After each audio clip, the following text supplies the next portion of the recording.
Hey guys, welcome back to the channel. My name's Jen and today I'm going to be harvesting Brussels sprouts for the very first time. I grew them in a raised bed in the backyard of my Central Florida home and you can too. After we harvest it, we're going to go in the kitchen and I'll teach you how to cook it. Let's get into it. If you've never seen how Brussels sprouts grow, it's this huge stalk.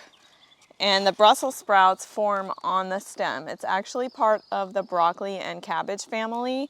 It's just bred to create these little sprouts on the stem instead of something like a floret for broccoli or a head like cabbage. Now the way that I'm gonna harvest it today is cutting down the whole stem.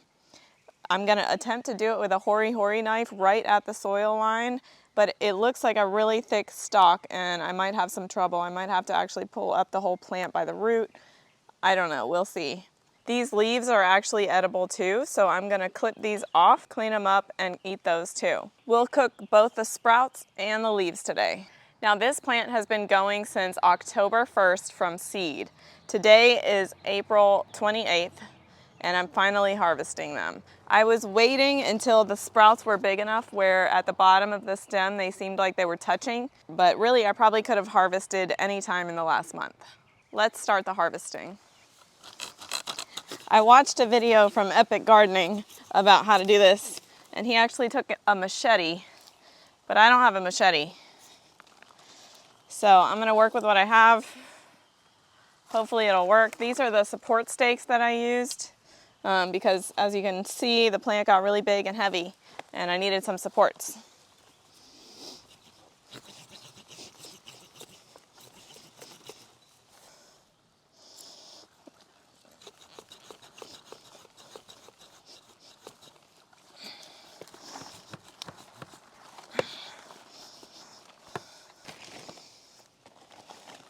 I am going to try to keep the plant from falling into a bunch of dirt so that I can make it easier on myself when it comes time to clean them up. This is kind of hard. I've changed tactics already and now I'm cutting into the roots instead of the stem.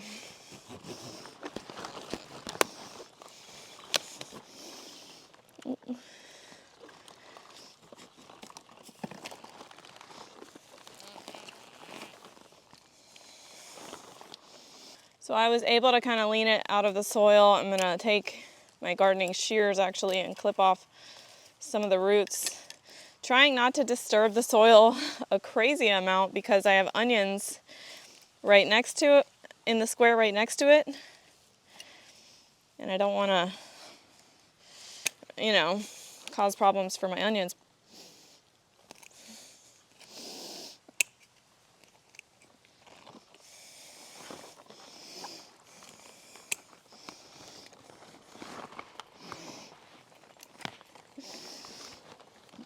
Maybe I need to buy a machete. All right, see that? That's a big stalk.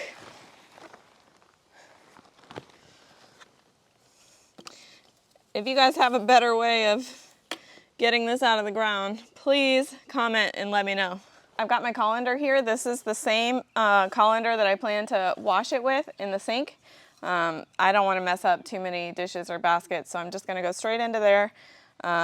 My plan for the stem is actually just to put it in the compost pile or something else. I haven't read anything about the stem itself being edible, so I'm not going to worry about that, but I'm going to go ahead and start twisting off these sprouts, twisting and pulling, and just putting them in the colander. And when we get up the stem to the leaves, I'm going to clip those off with my shears.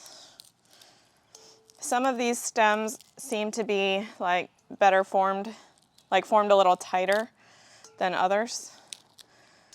So we'll see. I may end up with lots of like loose leaves. I wonder if there's like a tactic to growing it in a way that promotes like really tight sprouts. Let me know if you guys have figured that out or thought about that before. Again, this is my very first time ever growing Brussels sprouts. I love to eat them though. I think they're so good, roasted with a little oil, salt, pepper, and garlic in the oven. That's how we're gonna cook it today.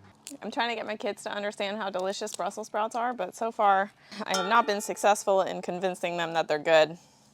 But maybe the homegrown ones will just have that much better flavor that they'll actually like it. I have 3 kids. One's 2nd grade, one's 1st grade, and one's 2.5. So I stay home with the 2.5-year-old. And I garden. I make videos while he's napping. But today he's awake, so he may make an appearance. We'll see.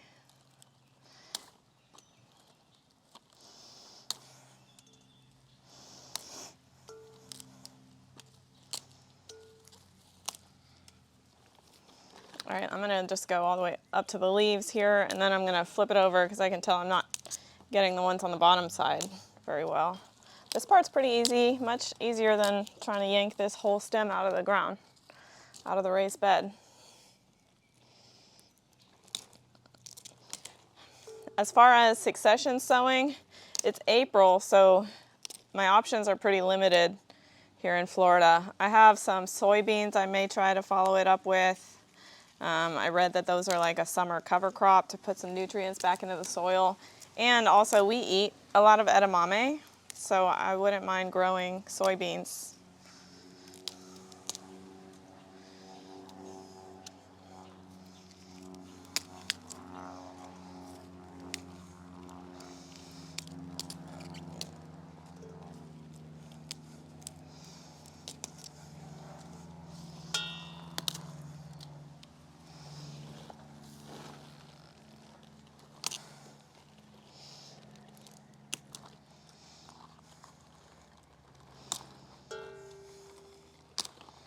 I'm not gonna leave any sprout leaves on the stem.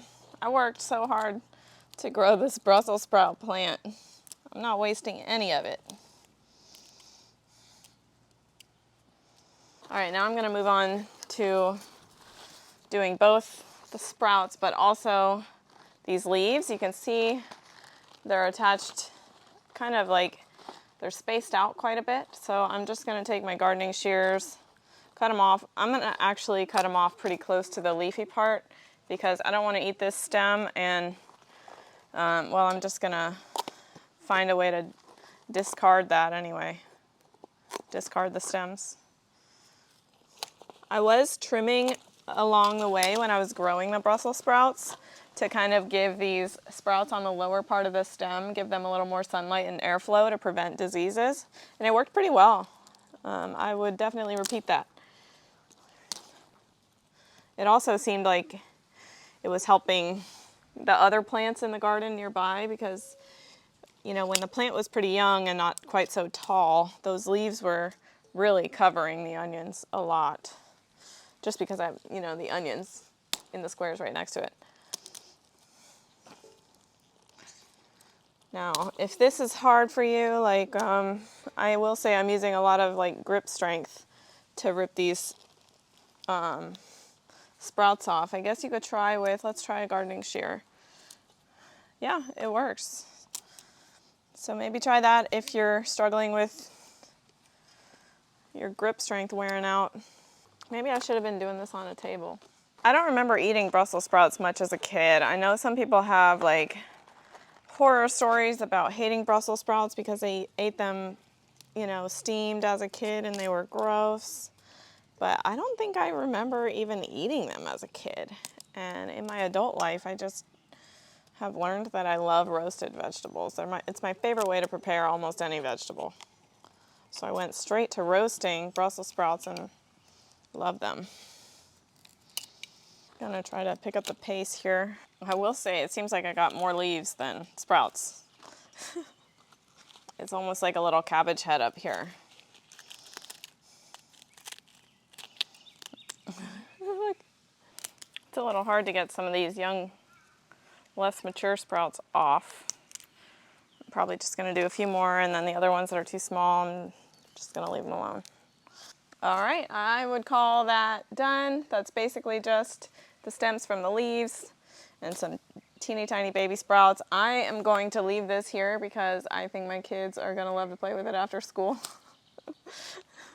And I'm gonna put these leaves in the colander and bring them inside and we're gonna get to cooking right away. Now we're in the kitchen and we're gonna start with the sprouts, not the leaves. The first thing we're gonna do is preheat the oven to 425. Then you're gonna wanna clean all of your sprouts in the sink.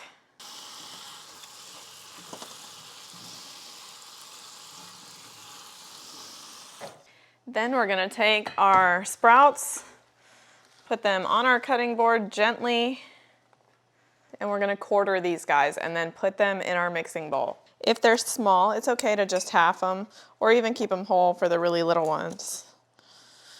But look at that, such a pretty sprout. It's nice to see like this is my harvest and it's actually like one plant seems like it's a good amount for my family to eat for dinner. So I'm gonna keep that in mind when it comes to planting next year. All right, now I'm just gonna clean up my mess a little bit and then we'll get into seasoning. Look at this harvest. I'm excited. Now what I'm gonna do, because I just pulled it out of the strainer in the sink, I'm just gonna kind of dry it off a little bit with a paper towel because I plan to put some olive oil on top, and we all know oil and water doesn't mix. Your oil is gonna stick a lot better to the veggies if they're a little bit dried off. So there we go, a lot less moisture. Now we're gonna squirt some olive oil on top. Sprinkle some salt.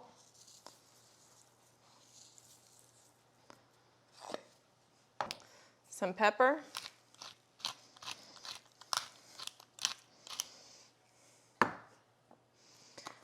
And some freshly minced garlic. Do about a clove or two. Depends on how big your harvest is. We're gonna mix this all up with a spatula. Try to spread out that oil and garlic between all of the sprouts. We're gonna lay this out on a cookie sheet and pop it in the oven.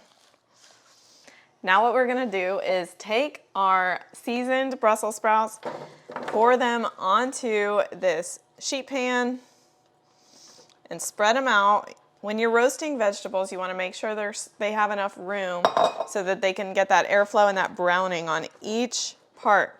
Crispy is what we're after. Crispy happens when there's airflow. Now we've got them laid out, let's pop them in the oven. Now while those are cooking, we're gonna prep the leaves and do those in a different way.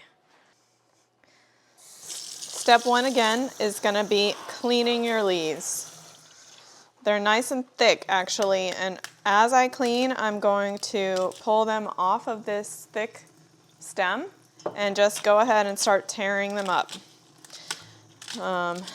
You could choose not to tear and instead take a knife to it after, or do both, whichever is more convenient for you. What you're looking for when you're cleaning it is dirt and bugs.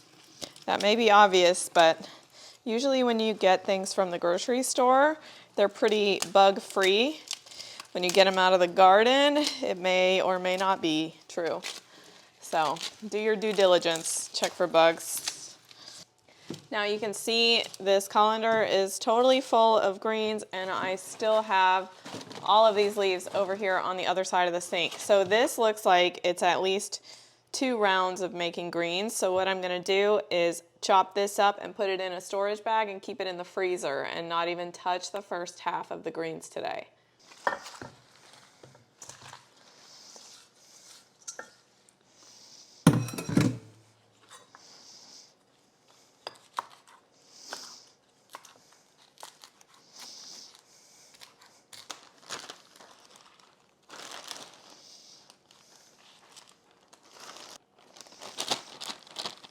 There we go. I'm gonna press the air out and just pop those in the freezer. Then we'll clean the rest of the leaves and start cooking those. It looks like the Brussels are ready to take out. Woo. I wish you guys could smell this.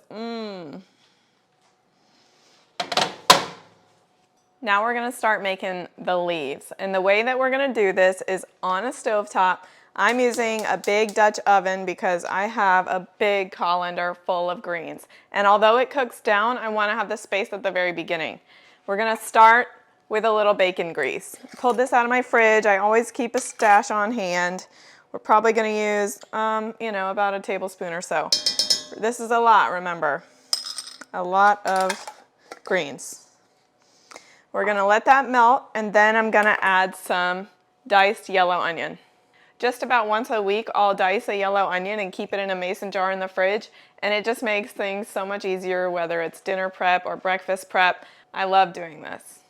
As far as the heat, we're doing about medium-low. This is an enameled cast iron pot, and it conducts heat really well, so I really never go over the number 4 on my burner. My burner goes basically from 0 to 10, and I always use 4. Now I know bacon grease may not be the healthiest option, but we're only using a little bit. It's gonna be spread out between so many servings, and it really does add a lot to the flavor. So don't be afraid of using a little bit of bacon grease, even though there are alternatives you could use like avocado oil or olive oil. Now that the bacon grease has melted, we're gonna add a bunch of diced yellow onion. This is really just for flavoring. So you don't want to have like so much onion in there that it like becomes a mouthful of onions with your greens. You just want a little bit of flavor. And we're going to let those cook a little bit, and once they start turning translucent, we're going to add the garlic. While the onions are cooking, I'm going to sneak a bite of the roasted Brussels sprouts.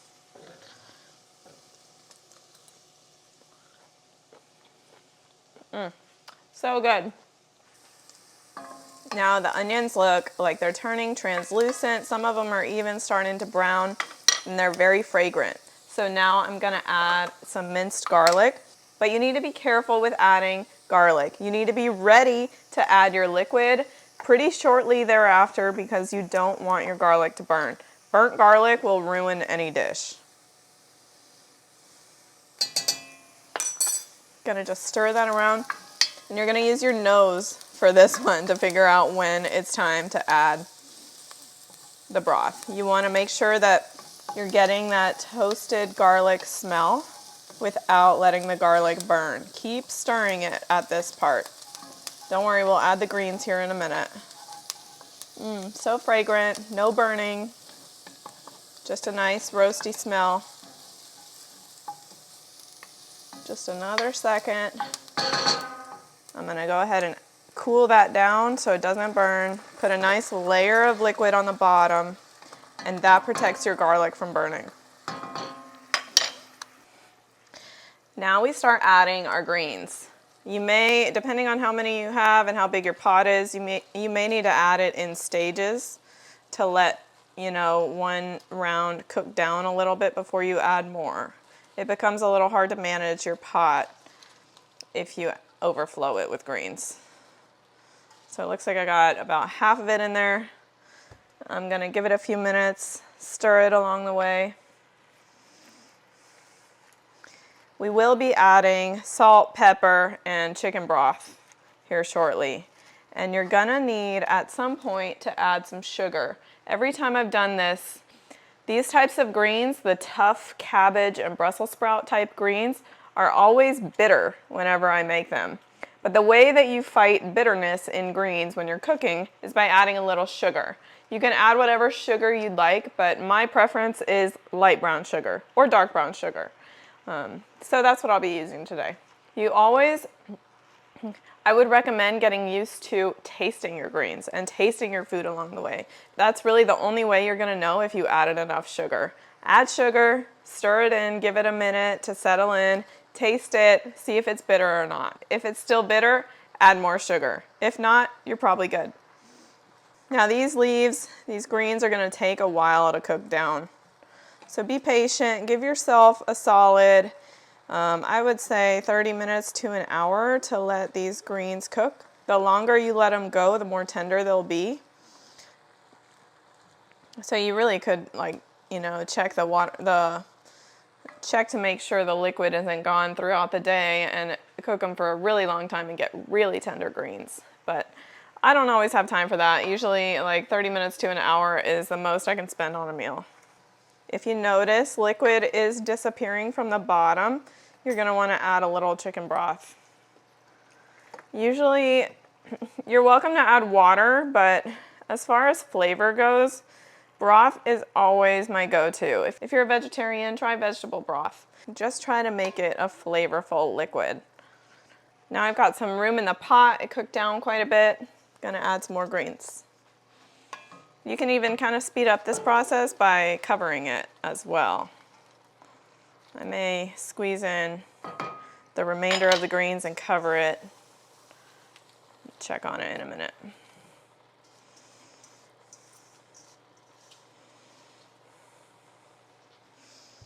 Add a little bit more broth so I don't dry out the bottom. Cover it. We'll come back and check in just a couple minutes. All right, we're gonna check these again, and I think I'm ready to add some salt and pepper.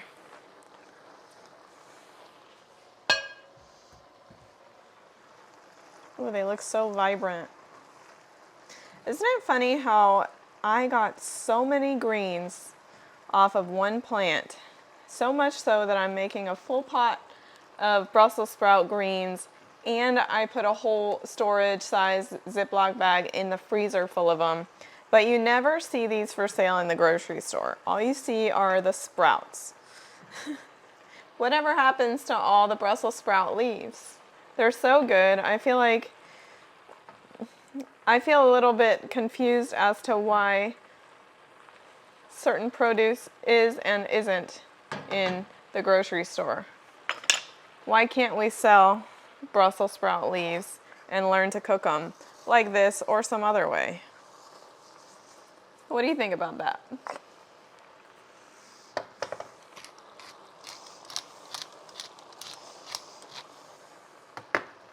Maybe just a little more salt, but I will say a little more salt, but be careful with the amount of salt because they shrink down so much. You don't want to salt as if the volume's gonna stay the same.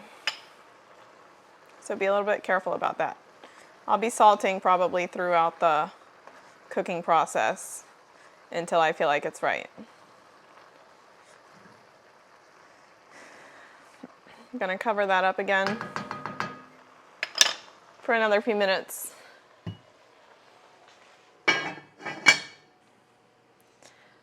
Time to check them again. They've been going for about 15 minutes since I last checked. Looks like I need to add a little more chicken broth. First I'm going to do a taste test. Chicken broth, and then I'm probably going to add some sugar.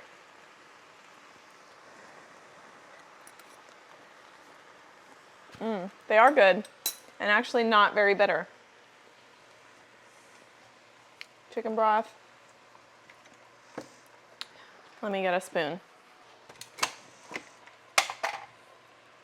All right, I'm going to start with about a spoonful of sugar. Keep in mind this is for an entire pot. It's not for one serving. And what we're trying to do is balance the bitter by adding sweet.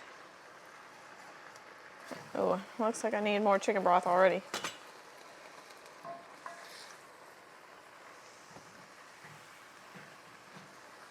We're gonna do one final taste test, and I think we're done.